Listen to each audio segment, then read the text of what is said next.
Michael Sturzenberger, the victim of a terror attack in Germany, has been convicted of anti-Islam hate speech, sparking outrage and concerns over fairness. This case raises serious questions about two-tier policing and whether unequal treatment based on ideology is becoming an international issue. So, joining me now is the German correspondent for Spiked Online, Sabine Beppler-Spahl. Sabine, thanks so much for joining me tonight. You wrote an article on Spike this week about this case. Could you just give us some background to the individual that you're discussing?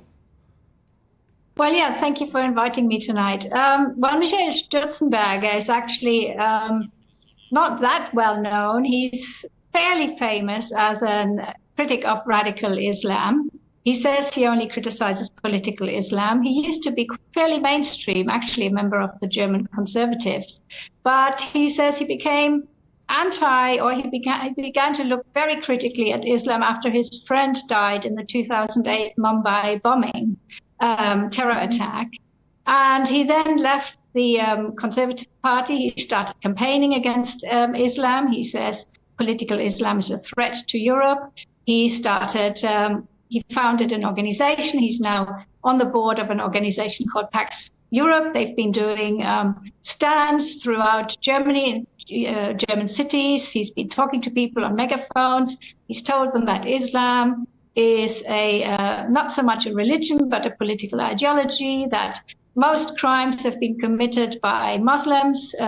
Many women have been raped, he says, by Muslims in Germany.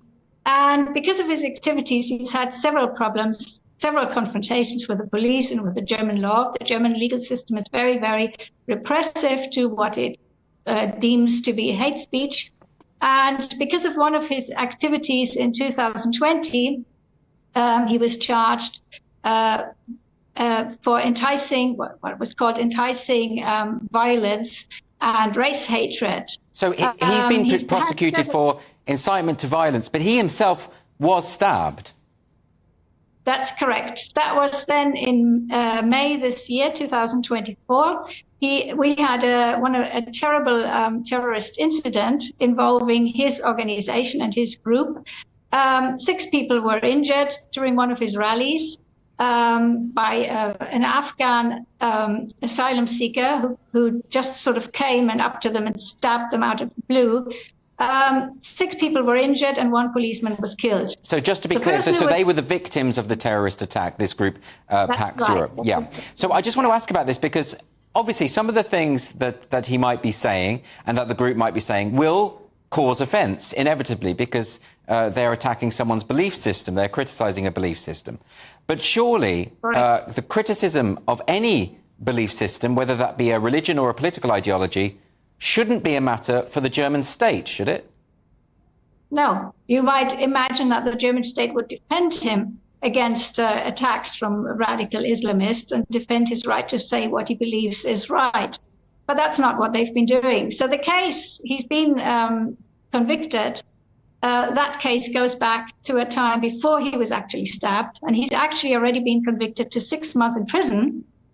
He appealed against that, and what we saw just last month was a case of appeal, and the court reduced the sentence, reduced it to 3,600 euros fine, and they said they would reduce it because he had already suffered so much through this Islamist incident. Can I just clarify this, Sabine? Sorry. You say that he was prosecuted for incitement to violence. Did he actually say something or call for violent activity to take place towards Muslim people? No, he doesn't. He didn't. He didn't. He just says we shouldn't have immigration from Muslim countries to the extent that we have. And he actually says he's not against the people. He always makes that point very clearly. He says he's not opposed to the people. He's only opposed to the religion. And he says we have a problem in Europe. That's his opinion. We shouldn't be having mosques. He doesn't want to hear the muezzin call for a prayer in the middle of Europe. It's a very strong opinion. It's very clear he can get up people's nose. It's very clear he's annoyed. I don't deny that his opinions will cause offence. I suppose the thing that concerns me here is the idea that the German state is saying that someone taking an oppositional stance to an ideology should be criminalised for it. Is it the case that in Germany criticism of Islam is now just not allowed? Yes, I mean, that seems to be the case.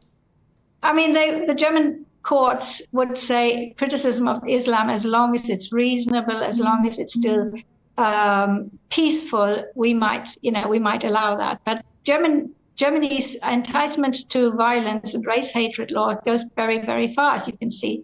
And the irony of this case is that it's basically a public threat being, everybody now knows that criticizing Islam can get you into big trouble in Germany. So there is this terrible irony in this case, which is that the German state has clamped down on somebody criticizing Islam.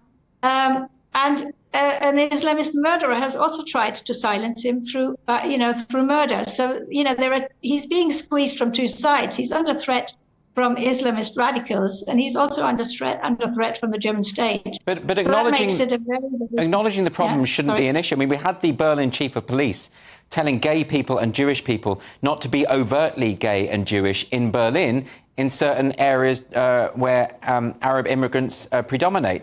So that suggests there is a problem, doesn't it? Well, yes, and I think that's why the state is becoming especially nervous. There's always this kind of fear of a tipping point being reached.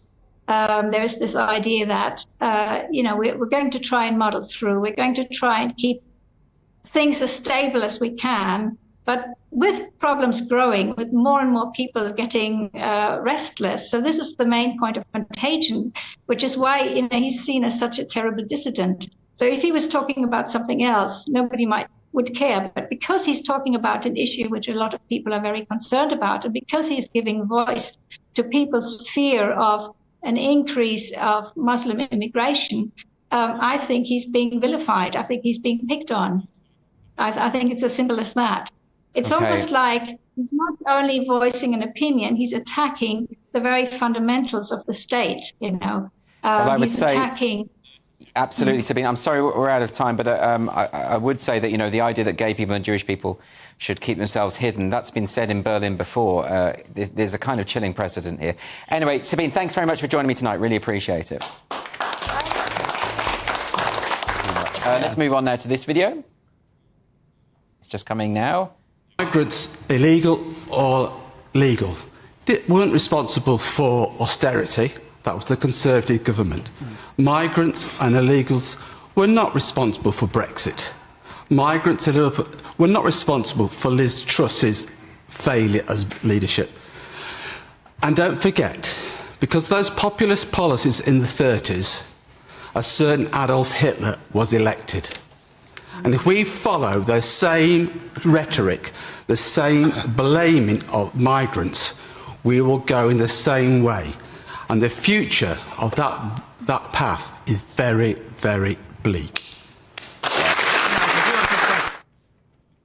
It is Godwin's law writ large. As any debate, it has to become about Hitler. Hitler has to be mentioned all the time. Look, this is such a bizarre thing. The spectre of fascism, a unique evil in the 20th century, comparing that to people who have legitimate concerns about the impact of illegal immigration on their lives and communities, those are poles apart. And it's kind of, I think it's kind of an insult for the people who died under fascist regimes. That's a very good point, Andrew. To make that comparison. Yes, it is. And also, I'd love to know where that man lives. I bet it's Islington or... I think he lives in an unaffected area, would be my guess. Well, apparently he writes for the New European. Oh, I'll look him up. Which is that anti-Brexit rag, which gave me a great review for my stand-up show at the Edinburgh Fringe. No, it did. It gave me a really good review. I was surprised. I didn't use it, obviously.